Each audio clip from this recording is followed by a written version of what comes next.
И така, да кажем за какво са тези сакси, разсади, тъй като и много от вас ни питат дали имаме налични за продажба. Това сега е чандуар. Боровинка чандуар расът. Сега в момента ще ги засееме. Ще ги подготвим за есента.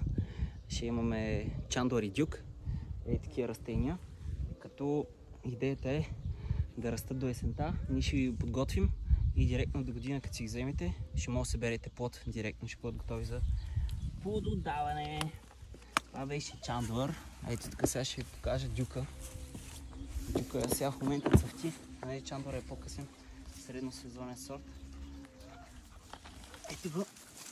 Това представлява един дюк, който в момента цъфти. Понеже е ранен сорт. И така.